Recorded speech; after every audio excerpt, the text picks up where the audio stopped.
Okay, well, hello everybody, and welcome to Northamptonshire Rights and Equality Council's In Conversation event with Steve Stephenson, the author of the book Unbeaten Innings. Um, the Steve, just as a brief introduction to Steve, he was born, believe it or not, just a couple of months after me. Although this isn't about me, of course, it's about Steve. But he was born in December the 10th, 1953. And I was born in the same year in Bread Lane, Denham Town, Kingston, Jamaica. And he was one of 9 children. And I'll be inviting Steve in a minute to talk a little bit about his childhood. His father, Harvey, came to the UK in 1957, and obviously is now considered part of that generation we call the Windrush generation. Mm-hmm. His mother, Pearl, came 10 years later, so she wasn't quite Windrush, but still in the 1960s. And Steve remained in Jamaica until 1971, when at the age of 18, I believe, Steve, you came to the UK to join your parents, and you moved to that fantastic and wonderfully British town of Luton. Yes. And I'm sure that you were welcomed there with open arms by the people of Luton. You met your wife, Pamela, in 1972, so a year later, to dance in Bedford. So you didn't quite get up the line to Wellingborough to meet a nice Wellingborough girl, but you met a nice Bedford girl. And you married in 1975 and had 2 children, Andrea and Simone. Last year, in 2001, Steve's autobiography, Unbeaten Innings, was published by Hansard Publications. And this In Conversation event is prompted by the publication of the book, and also an event which I attended last year at WACA on Black History Month, in which you chaired. The book details your life and times from an assembly line at the Chrysler Works in Luton, to your role as a manager and senior social worker for ethnic minorities at Northamptonshire County Council. And you worked and have worked for a variety of voluntary organisations across the country, in Bristol, Luton, Milton Keynes, and elsewhere. Those organisations promoted equality or fought against racism in various forms. And I hope that we'll touch on some of these things in a minute. Yes.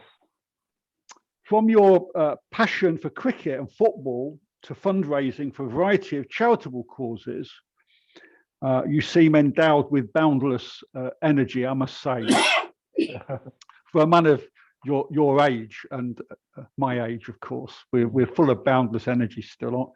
And Cheshire, we're of the similar generation. Without wishing to mix too many metaphors, there is no doubt that Steve has both talked the talk and walked the walk throughout your life. And in the words of, Lord Herman Ouseley, you're still batting and remain stubbornly not out. So, Steve, from NREC, a big welcome to this In Conversation event.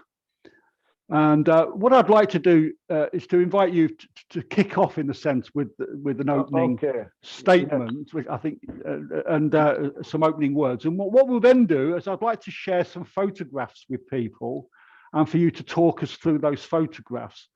But please make your statement and say something about your early life in Jamaica. Okay. Thanks very much, Paul. And I'm so pleased to see so many old friends. I just would like to say that I've been on a journey from Kingston, Jamaica to Luton. I've been around the UK. One of the reasons why I've been around is that everywhere I went, I've challenged inequalities and racism. And on several occasions, because I have remained professional and I always do my job to the best of my ability, what they used to do whenever there was a round of redundancies, my name always come up, and I've lost several posts because of the fact that I've spoken out, but I haven't regret anything. My wife Pamela has said to me that if I'd kept quiet, maybe I've got to maybe assistant director level in social services. But I haven't regret anything because I think when I spoke out, it was the right time to do so, and it was the right thing to do. What I'd like to do now is make an acknowledgement. I've got acknowledgement for individuals and community activists who I've worked with around the country. And I've got some people in Northamptonshire that I've worked with. But what I'd like to do is just outline the reasons for the acknowledgements. The following individuals have supported and worked with me over many years at different times and places in local government, in the community, and in my voluntary and charity work. I am both inspired by and indebted to them, as many of my painstaking and arduous events would not have been possible without their blessings, hard work, and support. The majority of them also spoke out against racial inequalities before the 2020 Black Lives Matter protests, when it was not popular to do so. Some people are speaking out now because the system has given them permission to do so. I'm pleased that they are speaking out, and I'm pleased that the young people, young black and white people, are speaking out. But it's a bit disappointed that after the uprisings in 81, after the uprising in 85, after Stephen Lawrence's death and the McPherson report, some people sat on the fence. And it looked as if because certain organizations have given them permission, they are speaking out, which is a bit disappointed. I have utmost respect for this group of individuals who spoke out. A few of those listed have not worked directly with me, but they are mentioned because they are positive role models who have inspired many, including myself. And for Northamptonshire, there are as follows: Dr. Orville Brown of Overstone School, Bert Cuff, family of Naco, Paul Crofts, Northampton REC, who've been an excellent campaigner over the last 40 years, Sylvia Erskine, former school teacher at Walker, Councillor Ulrich Gray Sandy, Mike Prescott, who is a legend in his own right, Clive Leslie, Olive Robinson of the ACE Center, Jakes Williams, my former colleague and race equality officer, Billy Walker, and Jonah Roy of Norton's REC, whom I remember quite well, Sika Smith, my daughters Andrea and Simone, and last but not least, Pratima Detani, my former colleague in the council, who I know was very active at the time. Thank you. Steve, say something about, thanks for those comments, by the way, much appreciated. I'm sure I speak on behalf of Sylvia and others for your comments in your opening comments. But this part, say something about your life in Jamaica when you were a child. What was it like at that time? Well, actually, I was born on Human Rights Day, the 10th of December 1953, in a place called Denham Town, which was in West Kingston, not far from where Bob Marley and the Wailers developed their music, in Trench Town. So it was a deprived community, but it was one of the happiest period of my life because we were lucky that we come from a family where we had an uncle who was educated, and he had one of the first cars in Kingston. He had an Austin Rover at that time when there was not a lot of cars. So he used to take us around to the countryside. So we had a very good life in Jamaica. And at that time, Jamaica was quite peaceful. And we could go anywhere and we could do anything we wanted to do. As boys, we got away with a lot of stuff. We had a lot of women, girls who were cousins that used to come to Kingston. And looking back, it was quite unfair because they were left to do all the housework while we boys spent a lot of time at the sea. We spent a lot of time in Kingston Harbour, which was not polluted at the time. And I think we saw half of Kingston Harbour learning to swim. But some of the things that happened there, people ask me about them, and they now become sort of legend. And when I'm working in care, some of the kids, especially some of the white boys, they says to me, "Oh, I like your accent." And I said to them, "Oh, I played football in the same park as Bob Marley." And they got on to Bob Marley and started talking about Bob Marley. And so, but I've said to them at the time, he didn't really mean anything to us. It was when he came to the Rainbow Club in London in 1970 that, you know, we picked up that he was going to be a great star. But at the time when we were in Kingston, we used to see reggae singers all the time, you know, and at the time it was Rocksteady. But my interest in Luton, the reason why I started the youth and community work is that when I got to England, there was a lot of youngsters who were aspiring to be Rastafarians. And at the time, a lot of them was just into the fashion and into the cannabis. And I know at the same time that I was developing the Starlight, I know you had Mata Fakanta in Northamptonshire doing similar things. So what I did O-level history and O-level geography in the Caribbean. And I had a friend who was in a band called Count Ozzy and the Mystic Revelation of Rastafari. And I used to go to where they used to play and I used to listen to some of the reasoning. So because I had some understanding of the movement, I was saying to the youngsters, look, it's not about the cannabis and it's not about criminality.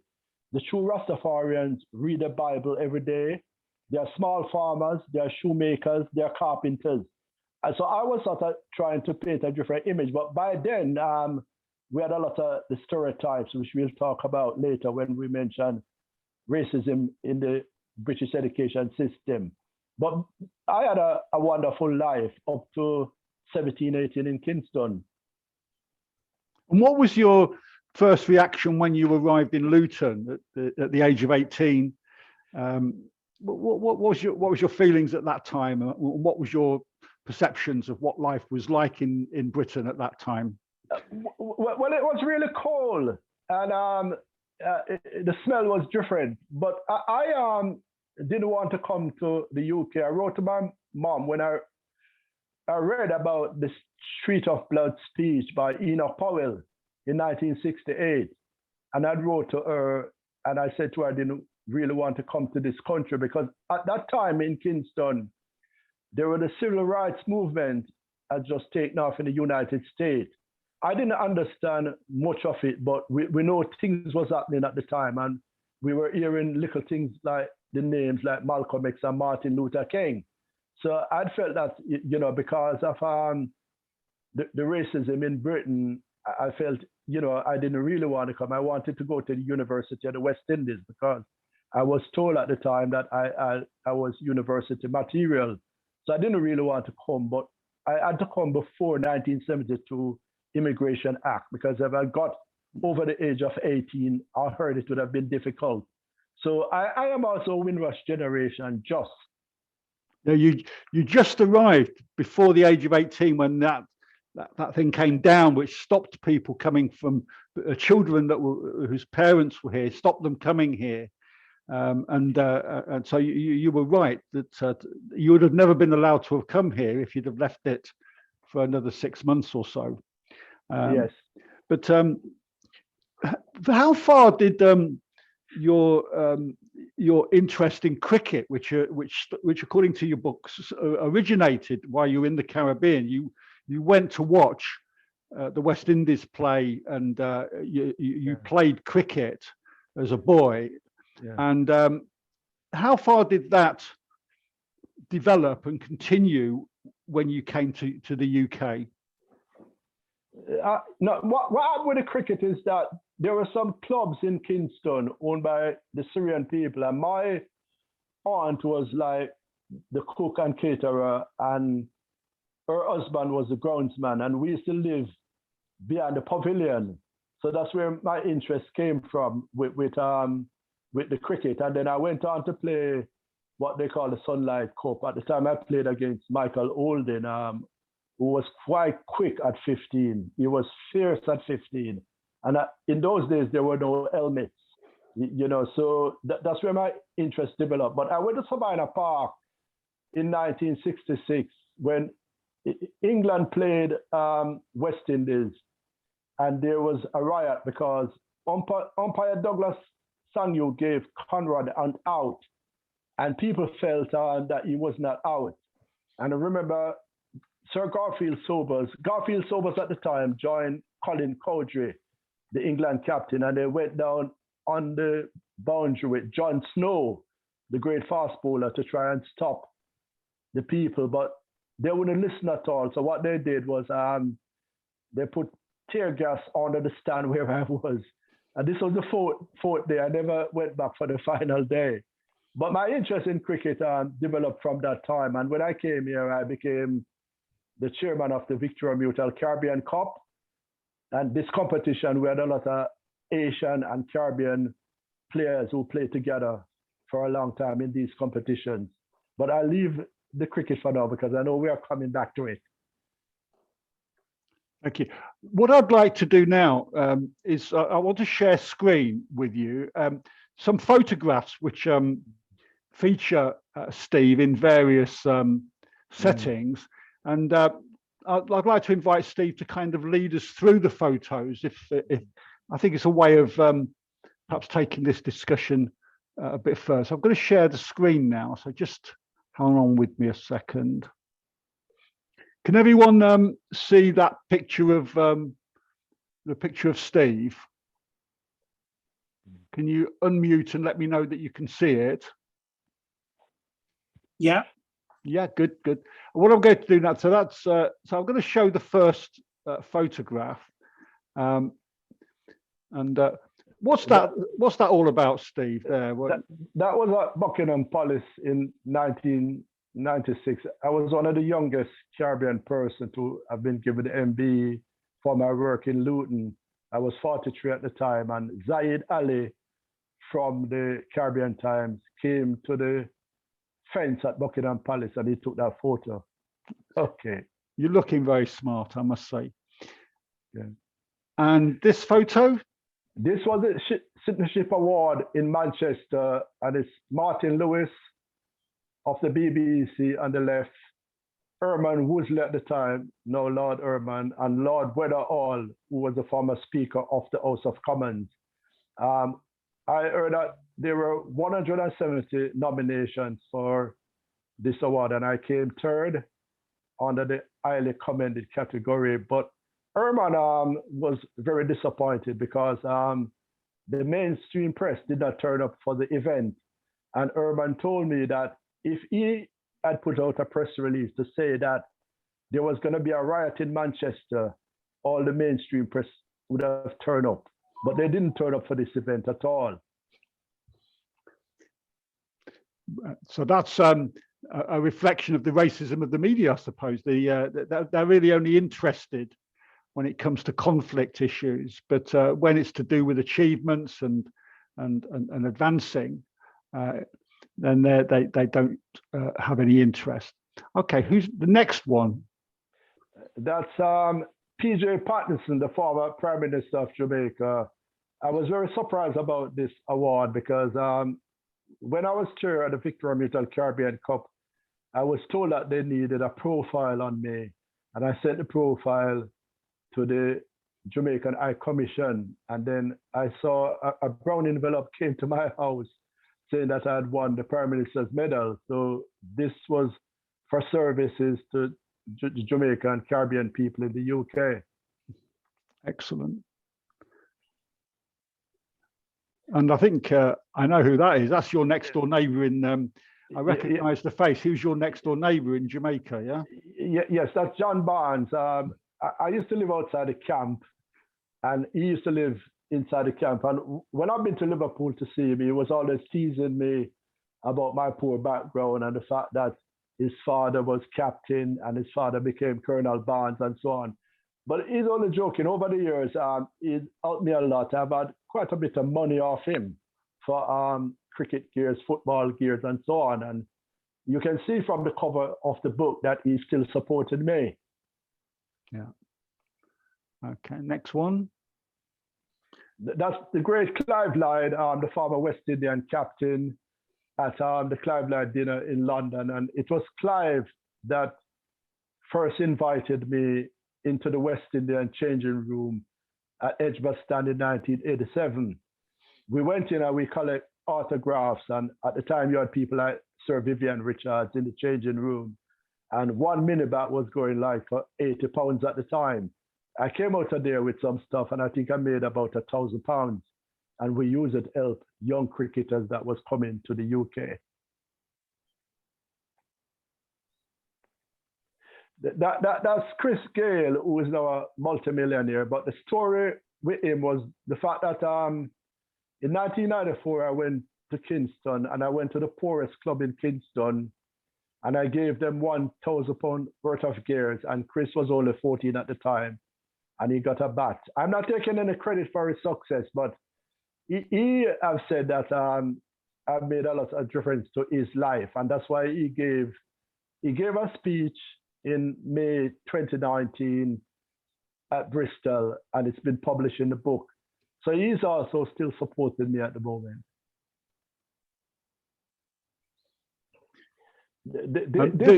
As I understand it, before you come in, these are the people that have escaped from prison in recent years, yeah?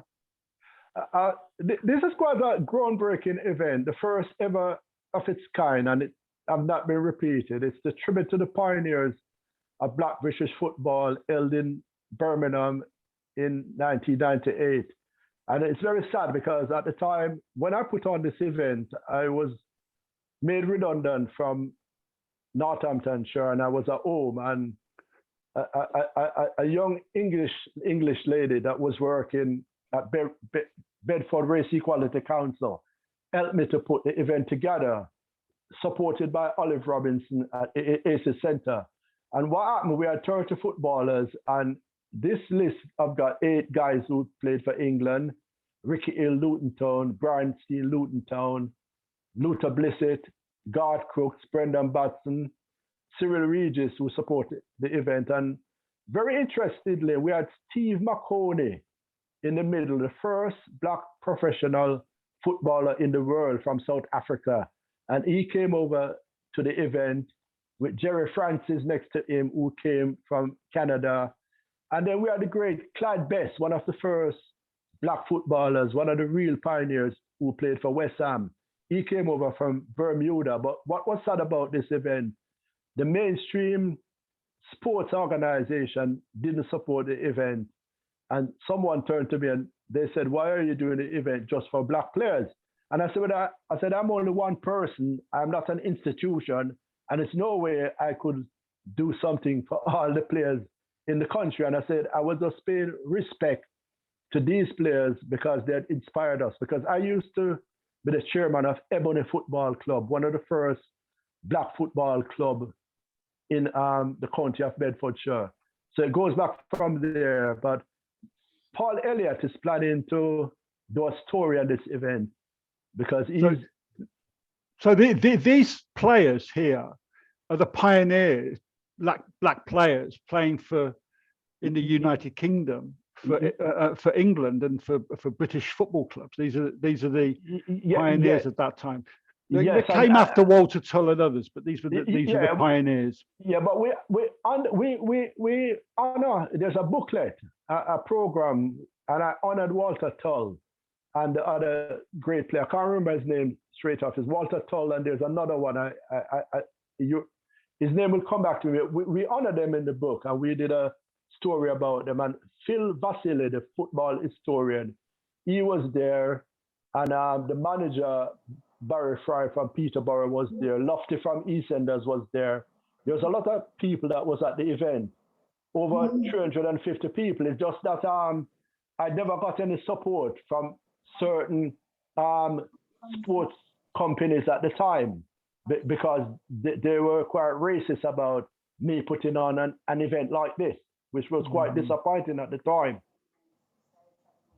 Final picture. Who's here? Pamela actually took this picture, and just by luck, this picture I've raised a lot of money. It's me when I had more weight on, and it's Courtney Walsh, Curtly Ambrose, and the great Sir Vivian Richards. This photo, when it was signed, it was one signed by all three of them, and an English woman bought it for £400. And every time that it's been signed, it has been auctioned for a lot of money. But it's very difficult to get these guys together because I had Courtney visiting my house and he'd signed 6 copies.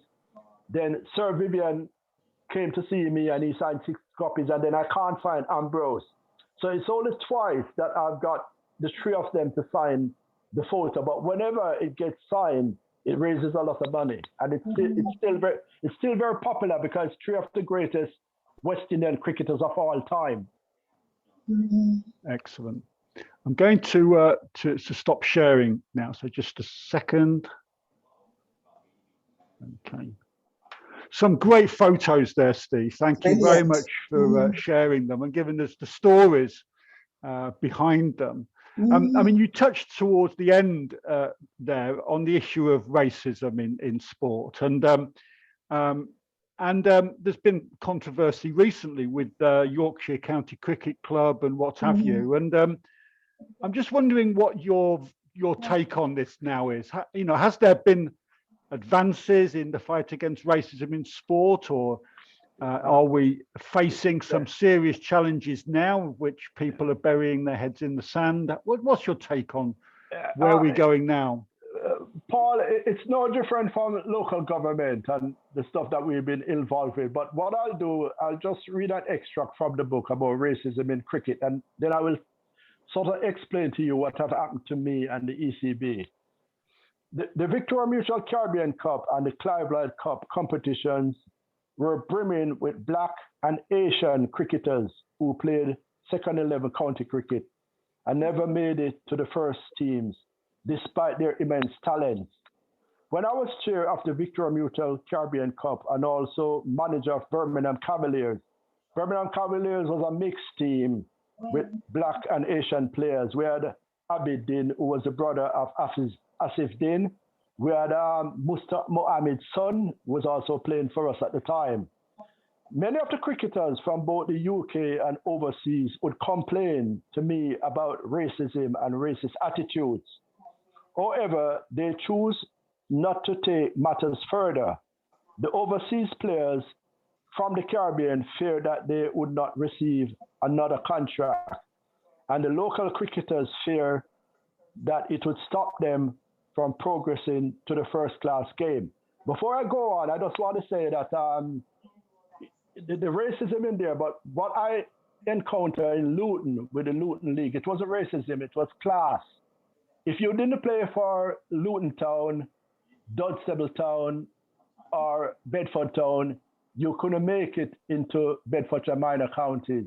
And 2 of the guys that play for Bedfordshire minor counties was an Asian guy called Arun Patel. Arun only played when some of the cricketers were going on holiday in July. And Ken Davis, the Caribbean person who played, only played at the same time. The only person from that period in Luton that made it to the first class game was my friend Monty Panasa, who I've spoken to a few times. But, you know, that's it. But in terms of myself, I was nominated to sit as a commissioner on the ECB panel, and I was rejected, despite the fact that I have had 40 years in the equalities field, and I've had 40 years involved with cricket. I've been the chairman of a national competition. And when you say national, you're talking about teams from Leeds, Manchester, Birmingham, teams in London. This is a serious national competition with Black and Asian players playing. And yet still the ECB have turned me down after 2 former cricketers nominated me. So something is wrong somewhere. Why is it the ECB doesn't want me on their panel. How do we, how would you suggest that we support players, Black, Asian players that are facing racism today? How do you think we should support and help them? I think we can support at the grassroots level, but it's very difficult because a lot of time, what used to happen, because our team was Sunday teams, so take the Birmingham League. There was guys playing in the Birmingham League where you had a chance to play for Worcestershire and Warwickshire, the two counties. But when they came on a Sunday and described an event or a situation, if you then said, I'm going to contact the chairman, they would say no. So they were sort of telling me things, and I was holding things in, and they're not speaking out. For example, there's a cricketer who that went on to play for England, and he was at Warwickshire.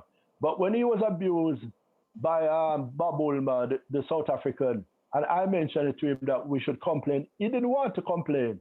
But he went on and he played 4 games for England. So you have this very difficult situation. But just recently, I know Luton were featured on television, and there was one Asian cricketer from Luton and one Caribbean cricketer spoke about the issues. So I think they're now speaking out. But I think it's education. But at the same time, we can't do anything. For example, a former cricketer told me to write to Northants. I wrote to Northants, the chair. No, I wrote to the CEO about getting involved. I told him I was back in the area.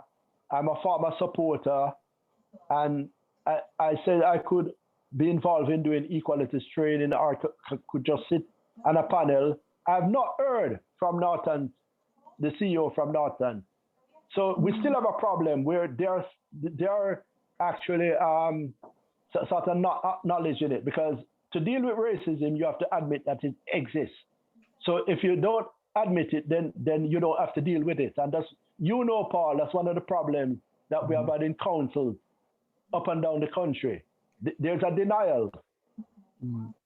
Shashi, I know that you've been very heavily involved over the years with local cricket.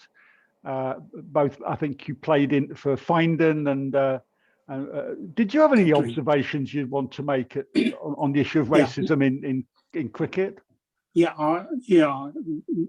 When I started playing for Kettering Centralians, I think I was the first non-white person playing for the Centralian school. It was a club which was owned by Central School in Kettering. So, I first few games I played was out and out racist. You're not going to bowl, bat. Yet I was a bowler. It took them 6 to 7 games to say to me, what kind of cricket do you play? And that I'm talking about the late 60s. It's really not many black faces around. So that was an issue, and it worked for a long time, but it has started to move down, water down. But I think I take Steve's point on ECB. I think they have a lot to answer. That it is something that, I'm a panel umpire now, but I seem to have racist, not verbal as, but you can see it, that any decision I do make, it's always wrong. Thanks for that, Shashi. Steve, you mentioned about your experiences in local government. So I'm going to move slightly, switch the discussion towards your time working within what I might describe as working within the system as a senior social worker and a manager within social services. But would you like to say something about your experiences, particularly in Northamptonshire at that time? Well, not funny, Paul. Northamptonshire was one of the better places. Sure. Because what you had community activists like yourself challenging, Mike Prescott challenging, Sasha Delokia challenging, Bert Cuff challenging Billy Walker, all these people. So what used to happen is that they used to respond. So you sort of had more resources. But when I got to Swindon, my job was to implement the Macpherson report into the death of Stephen Lawrence. And they gave me a title, Equality Officer Macpherson. And I said, no, that's rubbish. I said, I'm the Race Equality Officer. But they didn't want to use the word race because it's a very conservative area. So that was an issue for me. And what happened there was that when I started the Equality Stars Group, they used to say things like, it's lack of knowledge, it's ignorance. So I provide about 40 guidance notes on everything. This is before you had the 9 protected characteristics. So I was producing guidance notes on disability, on LGBT, and race, and so on. Then they said, oh, they need training. So we interviewed and we employed a trainer, and it happened to be a black person that got the job. But everything I did, they just keep moving the goalposts. They were never committed to developing the 70 recommendations from the Macpherson report. We did at the Race Relation Amendment Act 2000, and this gave all local authorities, all public bodies, a duty to promote race equality. This duty was the least implemented because I used to go to the Equality Stars Group and they would quote legislation and they would say, this needs to be done. These are regulations. But as soon as you mention race, they didn't want to know. So because I complained that there was a lot of double standard around the race legislation, nobody would mention any type of legislation in my presence because I always jump in and said, what about race? We should have been sad because as a person who show my humanity towards people, it's not just about race. It's also the other, victims, whether you are from the LGBT community, whether you're disabled or whether you're an elderly person. But unfortunately, my time in local government been very mixed because of the way people behave. Mm-hmm. So would you say that if you've got active community campaigning around issues of equality and racism, in a sense, pressure from below, then Yes. people working within the system are empowered to go to challenge the system from within? Is that a fair summary? Yes, because when you and Mark Prescott and the others used to come to these meetings and you raise your voice, although sometimes maybe you think it wasn't taken into account, it was being taken into account. And I was learning from you guys because I was working in the council, but I was wearing a community hat in Bedford. I was on Bedford Race Equality Council. So I was going back with my community hat and using some of the strategies and challenging them there. So it was very helpful when you guys were around pushing and pressing. And as I said, right, I know you had quite a lot of success, at the time with some of the work that you have done. So it's very important. Swindon was the leadership in Swindon was very weak, both the Black and Asian communities. You see. I mean, my memory, I'm not sure whether our histories coincided at that, but my memory is that there was a period, and Shashi probably can feed into this, where actually there was significant advances being made, certainly for the funding of services to Black communities, the development of services at WACA through the Elderly Day Centre, Pravasi Mandal for the elderly Asian community. There was Gadana Nivas was developing, and social services in particular, Steve. I can't remember whether you were around at that time or not, to be frank. Yes. But they were putting money in. There was Ian Winter and the chair of the Social Services Committee were actually becoming committed to advancing racial equality. Yes, Ian Winter was my manager. I was around from 92 to 97. But it was after I went to tribunal with that case that you know about. I went to tribunal and they came to my house about 3 months after and they said my post was cut. When I came back to work, the director didn't speak to me because I was off sick, but I went to my doctor and he gave me permission to wear a collar. And I went to the Bedford Tribunal and I support the individual. Some individual won the case. And when I got back to work for about 4 weeks, the director didn't speak to me. You know, it's in the book, but I never mentioned the name. I spoke to the person. The person gave me permission to use her name, but I didn't. So there was those issues. But another major problem we had at the time, remember we had the interpreting and translation service. And Yes. me and Jakes went to the Home Office. And the ignorance at the Home Office was just unbelievable at the time. I am telling them where they need to place the interpreters. There was Carby, Kettering, Northampton, Wellingborough, and they didn't understand. At the Home Office, they think everybody is like from Jamaica. They don't have the respect to know that there's 14 main Caribbean islands, and you need to respect the people from the different islands, you know, and so on. So there was a problem with the Home Office and the ignorance about the Asian languages. It was just unbelievable, and it looked as if nothing has changed down there. But me and Jakes, you know, was like warring with these officers at the Home Office quite a few times. When we came back and we told Ian Winter, Ian is telling me to calm down, you know. But the experience with the Home Office wasn't very good. There was some real battles going on, both externally and internally at that time. And there's no doubt that, but what do you think the situation is now? I mean, I think in the book you refer to it as going backwards. Yeah, I think what I did in the book, in the conclusions, you know, I made some comments in the concluding thoughts, you know, and I says, for the past 40 years, I've been employed as a social worker and equality officer in local government with community groups. During this time, I've worked in the art of deprived communities like Answorth in Birmingham and St. Paul's in Bristol. These two disciplines are some of the most demanding and challenging jobs in this country. At different times, it feels like race equality appears to be at a standstill in the UK.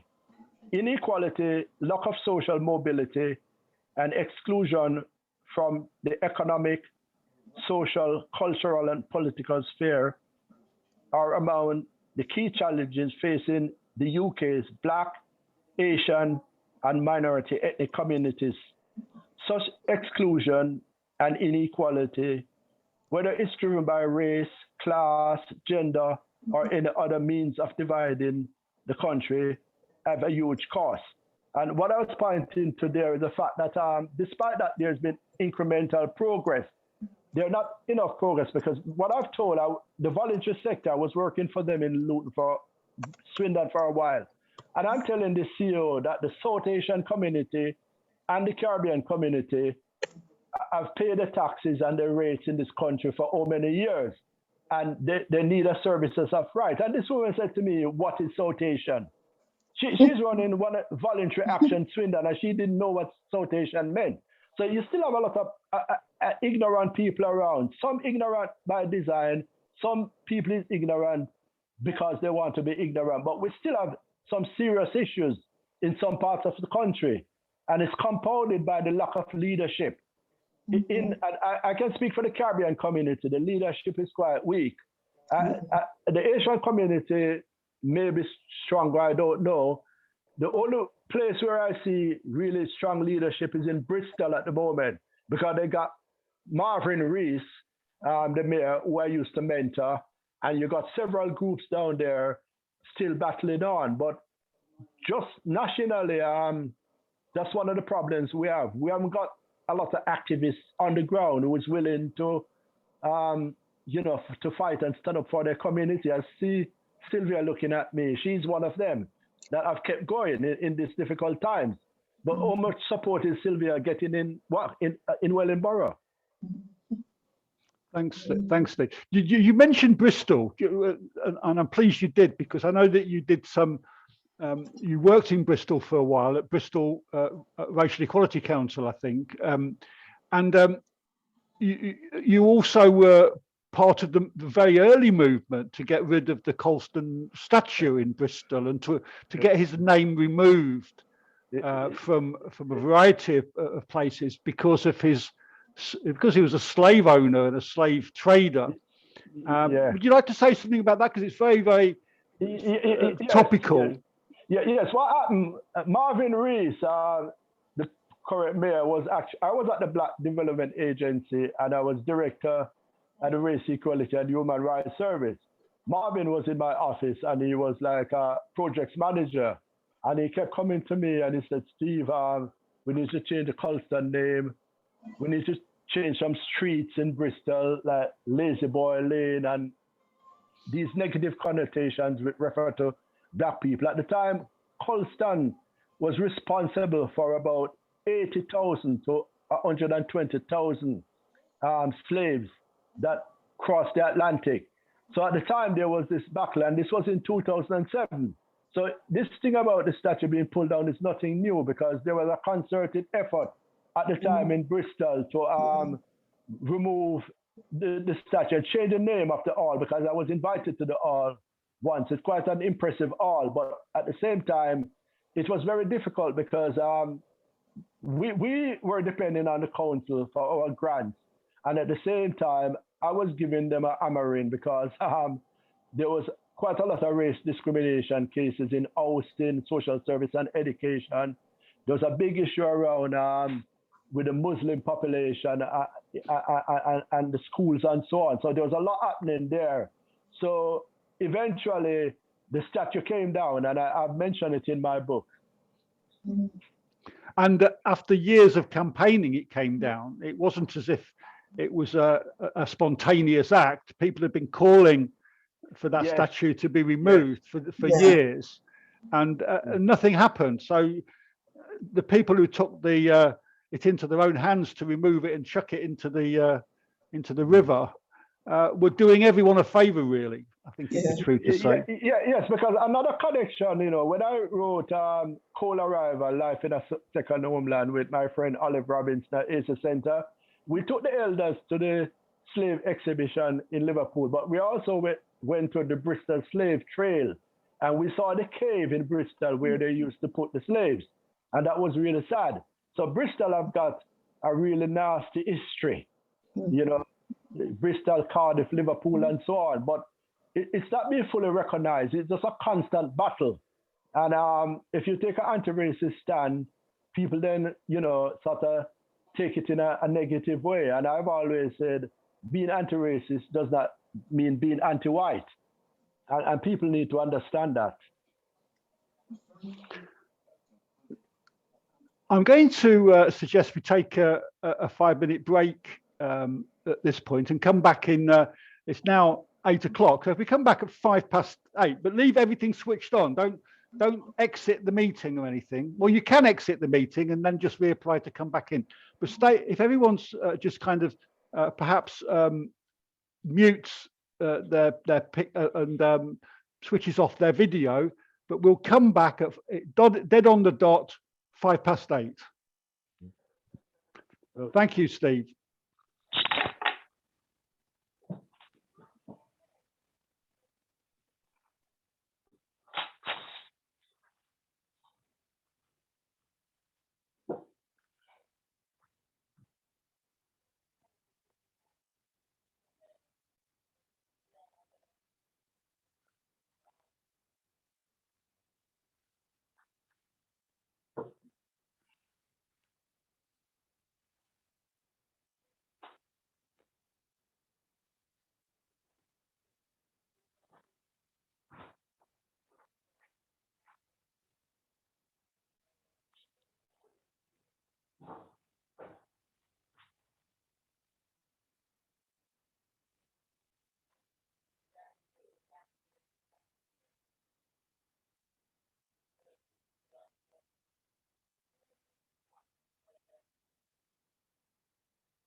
I'm back, Paul. Hi, Shashi. It's Steve. Steve and Shashi both back. Yeah. Sylvia, are you back? Yep, Sylvia's back. And Chris, are you with us? And Jenny? And Trey?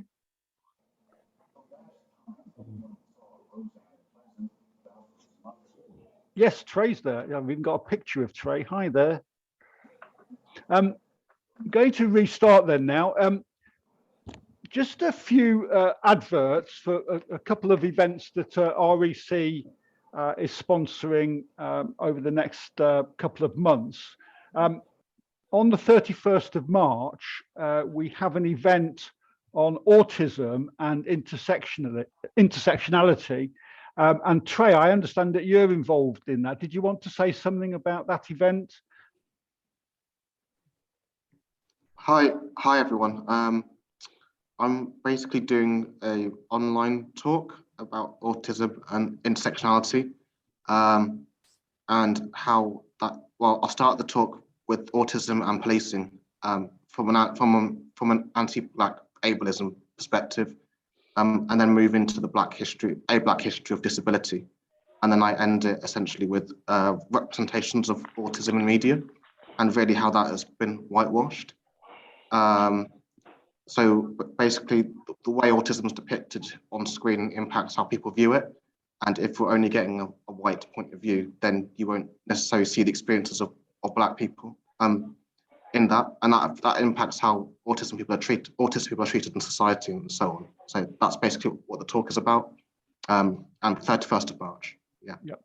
Thanks, Trey. Yeah, details of that event will be available shortly in terms of advertising, and the Zoom link will be circulated on the night. You'll have to register for the event, as indeed you did for this. There's also an event on the 11th and 13th of April, which is a follow-on really from the project that the REC sponsored called Messages of Hope. And it's going to be, this is focusing on LGBTQ plus communities, and images, I think, of trans, particularly anti-trans hate, and images of trans people. So Jenny, I think you're involved in organising that. Did you want to say a few words about that? Yeah, thanks for that. Basically, you're right, Paul. It's kind of a natural progress from the work that we kind of started with, presenting Black communities and individuals and discussions about racism in ways that are progressive rather than people feeling like threatened. So we created, through the Messages of Hope on Race specific, created, what's the word? Positive messages, isn't it? Or alternative messages. Yeah, that people will be, it tools people up to challenge discrimination. So we intend to use that as a template to challenge trans hate. And we're working very closely with Q Space and Q Story and Trankst. And we're already kind of thinking about creating creative works in imagery and in poetry and in thinking. So that couple of dates that Paul has given you, the 11th and 13th of April, will be not about learning about what trans issues are. You have to be already in that space. It's about utilising that information and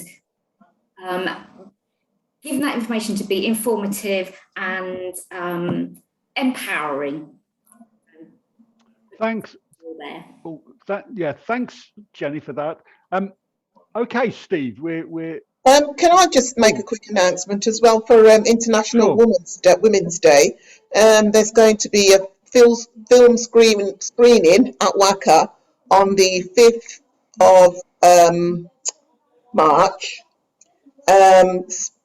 about 11 till 2 in the afternoon, and we're going to be watching What Happened, Miss Simone. That is Nina Simone and her troubled life, and all the activism that she took part in, and also looking at her well-being. And then there's going to be a talk afterwards led by Christine Collymore concerning the film.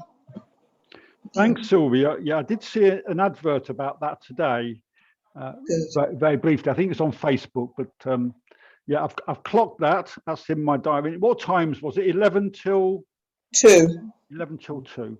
And there's food, I understand, is there? Cheese and wine, yes. Excellent. Thanks. Well, continuing, Sylvia, you had a question before the break that you wanted to put to Steve. Did you want to elaborate that and put that to Steve to respond to? Yeah, it was about the book, actually. I was just asking, what inspired you to write the book, that this one, Unbeaten Innings, because it's kind of to do with cricket, but it's also to do with your work, that your work as a social worker, and also to do with, quite a few things are in there. And I was just also wondering how long it took you to write that as well. Sylvia, it took about 2 years, but what inspired me was the fact that a few individuals, high-profile individuals, were saying to me that they've been in and around London and around the country, and they have met MPs and they have met people in high-profile jobs, and they're saying to me, Steve, some of these people have not got 50% of your experience. But I've never worked like in a London borough. I've always worked in the countryside. I've spent 20 years in Swindon, and I was in Bedfordshire. So they keep saying these things to me. And then when I wrote the first book, what inspired me was there was a young lady called Nikki Taylor, who was a woman of Caribbean heritage. And when we were doing the Coal Arrival book, we were interviewing the elders, and they used to speak in Creole and Patois. And Nikki keeps saying, what did he say? What did he say? Because they were using like colloquial expressions. So I said to Olive, I think we need to, focus the book on young people and the young generation. And one of the reasons why I wrote the book was to try and inspire the young generation, because within the book, if you're a social work student, or if you're interested in equalities or Black Lives Matters and so on, there's a lot of case examples in the book, real case examples from my own practice. So that's what was really the inspiration. And I'm very pleased to see Trey. Trey, I've never met you, but congratulations on your work, because you're younger than me and you're younger than Paul and Sashi. So it's really good what you are doing at the moment, but I hope we can meet sometime. So I hope I answer your question, Sylvia. Yeah, thank you. Does anybody else have any points they want to make, questions they want to ask to Steve? Please just unmute and chip in. This is an in-conversation, informal. We're not Shashi. Yeah, I think, it's been a very interesting talk, Steve. Some of the things that you highlighted are really eye-opener, and some of the things we have to take it on board. But, one or two things that we touched on, racism in cricket, for example, where I think Yorkshire was mentioned. Yorkshire was just the icing on the cake. Others were simmering around. I find it very difficult. Or the tip of an iceberg, Shashi, rather than... Yeah. It's so much difficult. When I learned that Otis Gibson is the next head coach for Yorkshire. A black cricketer has come forward. You look at some of the, I'll give you a political side, and forgive me for saying this. The present Prime Minister, he's bombarded with all the Asians around him.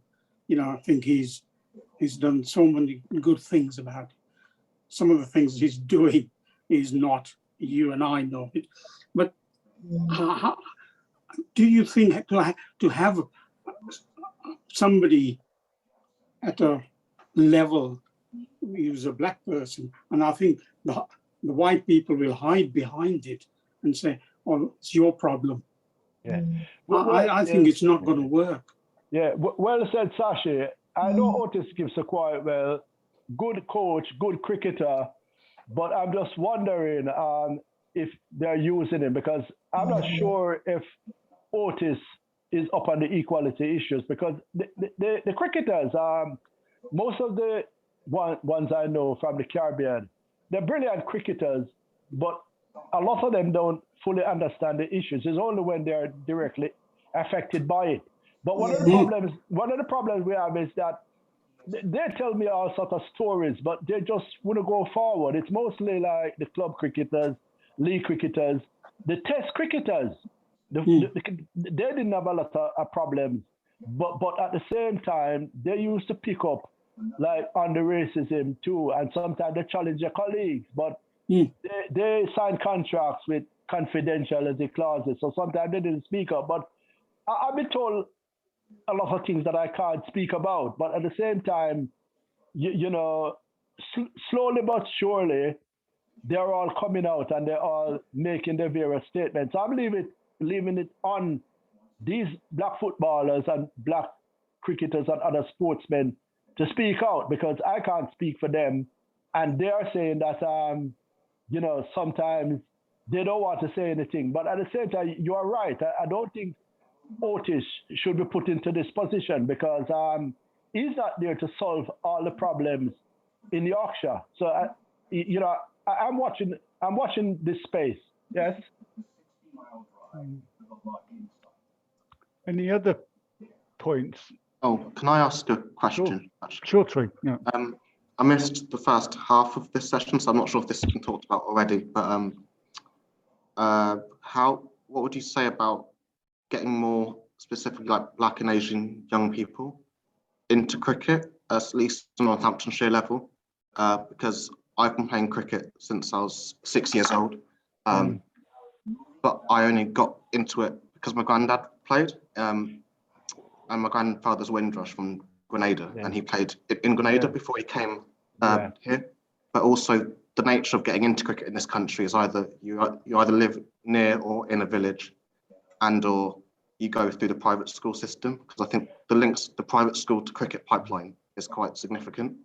So I'd say, what advice would you give to clubs wanting to do diversity without actually having to, because they don't want to explore the further issues, and it's quite difficult to get them to think that way. No, I only been there 15 months, but I spent last summer with the Caribbean United Club, and it's a mixed team of Asian and Caribbean players.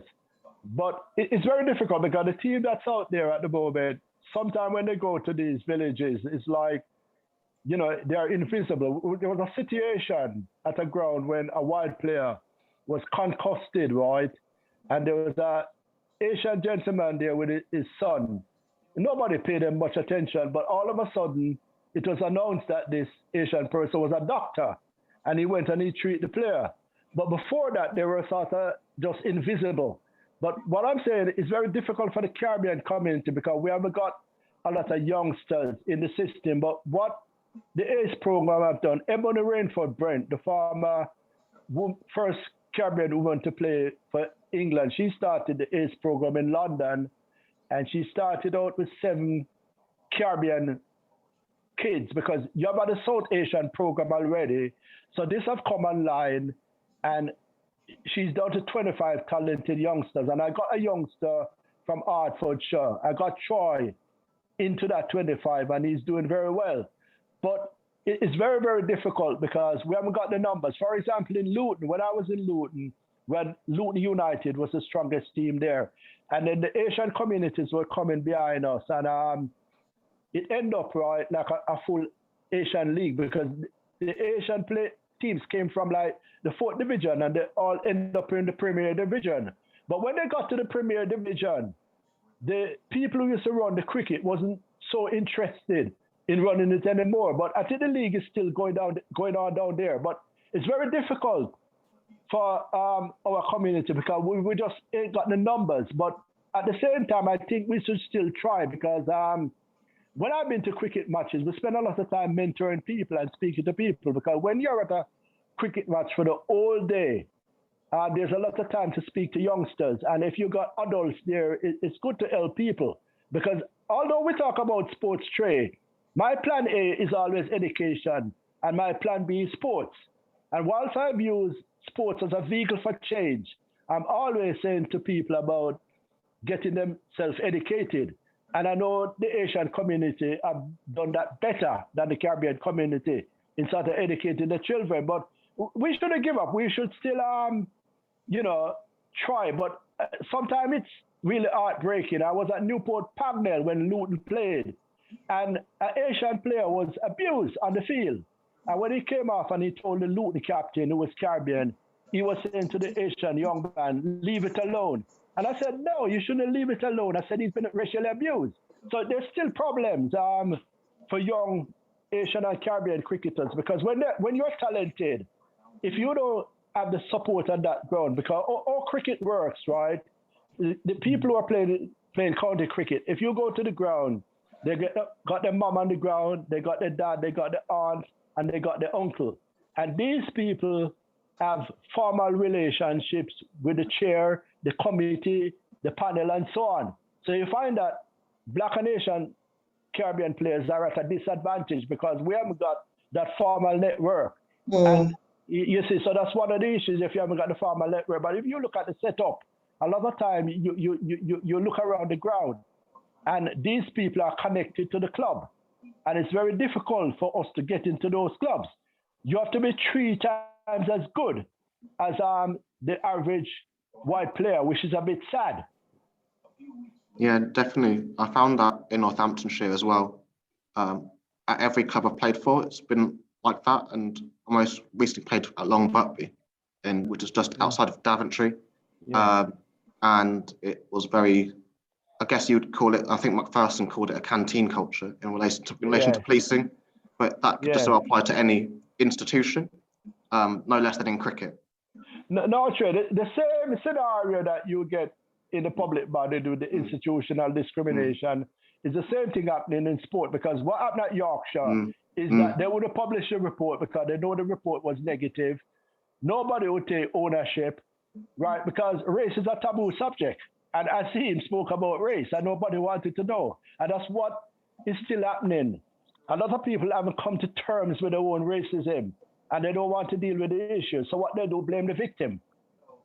So for me, right, a lot hasn't changed.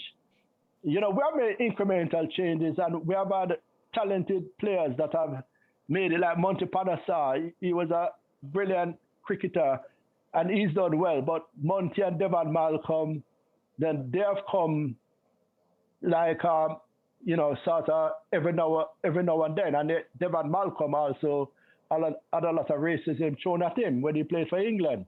So it's a very difficult situation, and it's not going to change because, as I said, I wrote to the CEO at Northamptonshire, and he never even had the decency to reply to my letter. Can I ask a question, perhaps? Oh, sorry, Sylvia. Beauty. I mean, you know, yeah. Sylvia, do you want to come first? You said to change your name. You confused me though for a minute. I was looking for Sylvia and it says Beauty. That's not to say that you're not beautiful, of course, Sylvia. I just want to say that sports can be a catalyst for change, though, can't it? Because I know from a lot of, you know, people in Wellingborough, the older people in Wellingborough, that cricket brought them all together. Mike Prescott, Joe, you know, all of you, all were in this cricket club. And this is how, you know, WACA came about, because of these cricketers that all played together. So sometimes it is a catalyst for change, I think. No, cricket is a unifying force for the Caribbean islands. It brought the main 14 Caribbean islands together, and it's a glue that holds us together. So in terms of a collective sort of nationality, it has worked well in the Caribbean and in the UK, and many friendships have been formed because of cricket. So we haven't got a problem in our own community with the cricket. It's when we have the talented cricketers. Like at the moment, there's a Grenadian cricketer playing for the Caribbean. This guy is extremely fast. He's bowling 90 miles per hour. And this guy should be playing at a higher level. You know, but will they give him a chance? You know, it's really talented. Just come out of the army.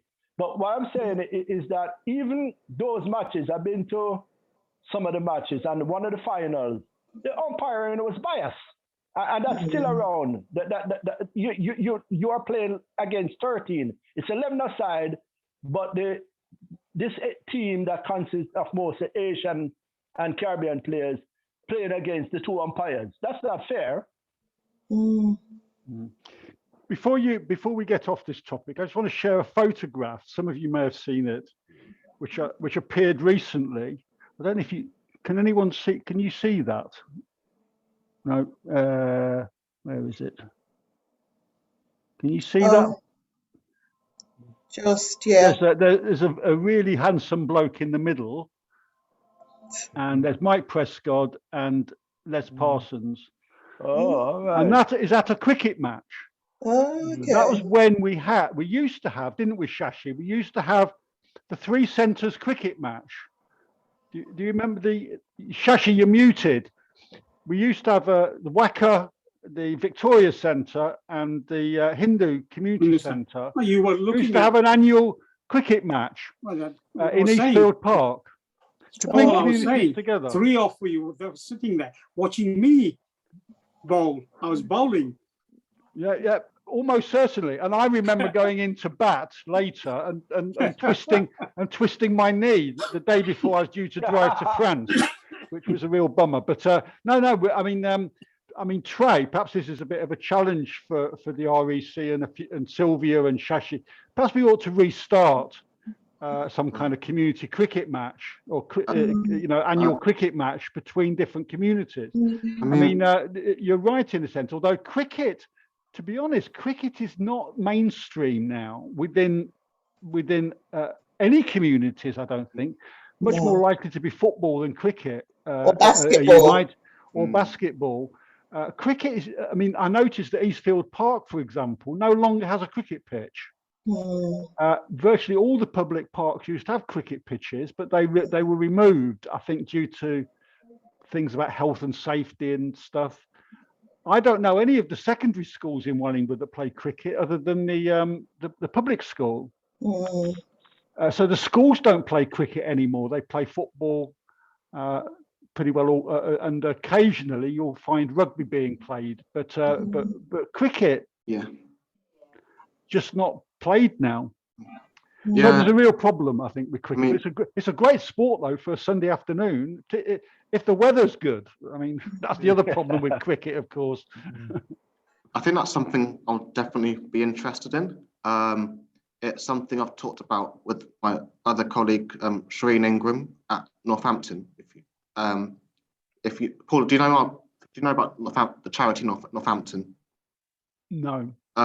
Who organised the FamFest event last year, which brought Caribbean businesses together in Northampton at the Charles Bradlaugh, and it was a big one-day event, and we had about 500 people turn up, and there was Caribbean music and there was steel pan playing and everything like that.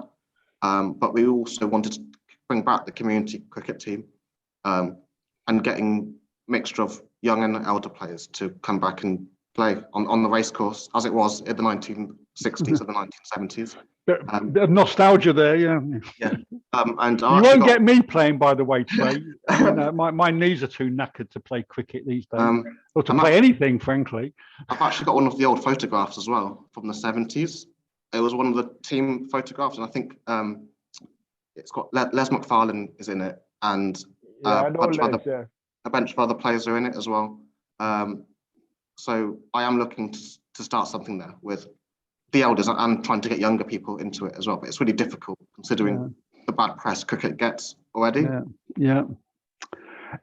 Anyway, folks, I think we're coming to the end of the session. This is unfortunate because I'm sure we could go on for longer, particularly if we get Steve going over some more photographs. And I mean, getting us talking. Once we start, it's very difficult to stop us. But I think we have come to the end, and I would formally like to thank you, Steve, for coming along this evening and making such an excellent contribution to the work of the REC, and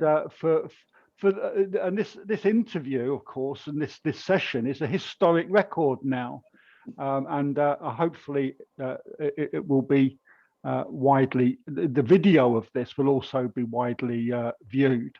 So many thanks to everybody that's come tonight. I wish more people had come, frankly. Why? I don't quite understand why 20 or plus people registered, and yet there's only the 6-7 of us here. But equality rather than quantity.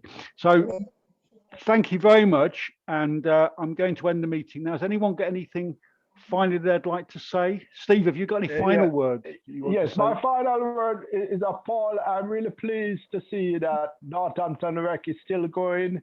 You and Anjona and the others still fighting the good fight, and my respect to you all. Thank you. Yeah, it's still, for all of us, an unbeaten innings, Steve. Yes. For all of us, not just yourself, and we're still not out. Paul, can you mention that phone number? Yeah, I put it in the I put the phone number to order the book in the chat, but if I'll read it out again. This is Steve's number. If you want to order the book, you ring 073 9166 0421. That's 073 9166 0421. And I'm sure Steve will do you a good price. It's easier to text me. Or text you. Thank you. Yeah. So thank you very much, everybody, and we'll see you at one of the future events, I'm sure.